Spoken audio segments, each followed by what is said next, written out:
Hello, ladies and gentlemen, and welcome to another great episode of SLCC Talk Show. I'm your host, Dante Antonio Dominguez. The Thanes Center here at Salt Lake Community College establishes capacity-building relationships with community organizations that facilitate service learning, development opportunities for faculty, and coordinate service leadership programs for students who are out to change the world. Today we have on the show Mr. Sean Crossland. He's a Community Partnerships Coordinator for the Thanes Center here at Salt Lake Community College. He also has a master's degree in Art and Community Leadership from Westminster College.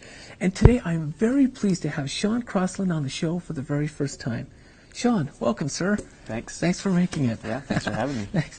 And now, I know this year that your department is focused on two specific programs right now, Alternative Spring Break and America Reads. Tell us a little bit about them. Sure. So Alternative Spring Break is a really great alternative to the standard trip to Cancun or Daytona Beach for spring break. They actually get to take part in some service and make some valuable contributions to the community. Where are they going this year?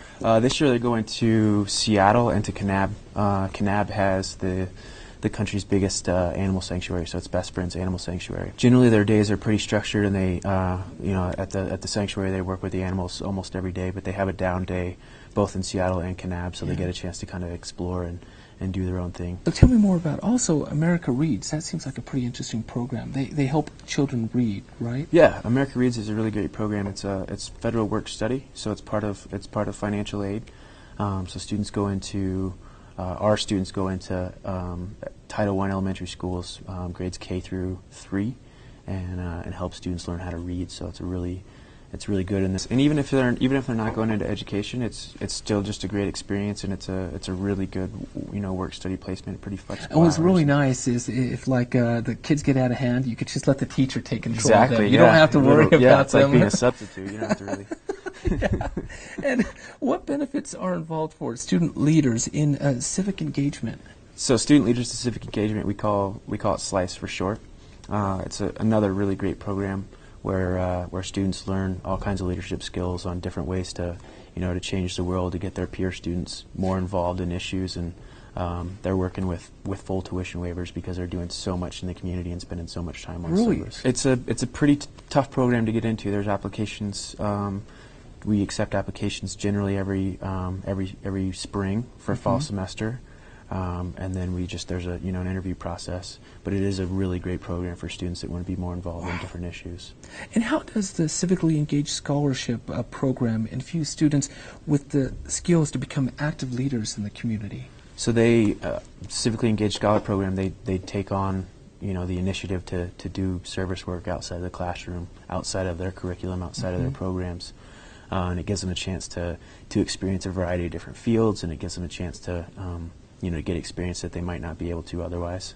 Can you usually tell which ones are out there to actually change the world compared to those who are out to see what they could get from the world? Absolutely, yeah. I mean, I think that by definition, students that get involved in those programs are pretty often out to change the world. I would figure that people who are out to see what they could get from the world, who get involved in those programs, they don't last very long, do they? It's pretty high demand. I mean, the lowest level of civically engaged scholars is 150 hours of service work plus a few required courses that they have to take. So it's a big commitment for someone to take on if they're not serious about addressing the issues that they do. What are some really great programs and services that the Thanes Center is doing for students now these days? But we house all the service learning courses. We have almost 250 service learning classes at the college now. So those are courses that involve some kind of community work in their curriculum and their syllabus. So we house that in our department. And then I work with all the community partners in the organization, I work with all the community partners in the area. Yeah. So I try to help them find ways that they can use our students in meaningful ways, so that our students are getting meaningful experiences, and the community is getting some. Yeah, some that input. way they're not shortchanged. Exactly. From the community organizations they're volunteering with, right? So I try to make it as mutually beneficial relationship as possible. Is that difficult sometimes?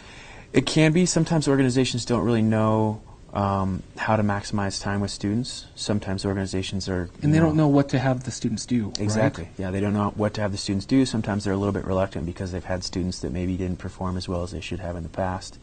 And other times a lot of times students don't aren't really aware of all the opportunities in the community to to do. There's some really cool projects that but when a student hears service work, they default to maybe like the food bank or some place that they know versus some place that's really might be a better fit for them. It might be more a more creative outlet for their time. Things up another really exciting program that we're working on at the Thane Center is a volunteer management training series. So it's a collaboration with ourselves, the Center for Civic Engagement at Westminster, the Benyon Center at the University of Utah, and United Way of Salt Lake. So these are going to be trainings that are offered free to nonprofits in the area for different ways that they can. It's a broad spectrum. So people that are brand new to the volunteer world versus people that have been doing volunteer coordination for a really long time. We ran a training series last summer with just United Way of Salt Lake. So we had 6 trainings. We averaged about 50 people at each training, so different organizations across the valley. And what resources can students find on the Thane Center website? All the information that we talked about today, our different programs, America Reads, SLICE, Alternative Spring Break, Civically Engaged Scholars, Service Learning courses. They can also find all the work that I do with community partners, so all volunteer opportunities, and then soon to be these volunteer management trainings as well.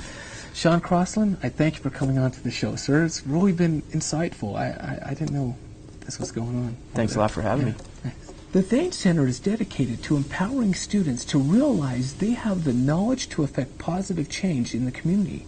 They also envision a world in which people's basic needs are met and in which the values of equality and social justice are realized. For more information, you could log on to the website slcc.edu/Thane Center. But until then, I thank you for joining us here at SLCC Talk Show, and we'll see you all next time.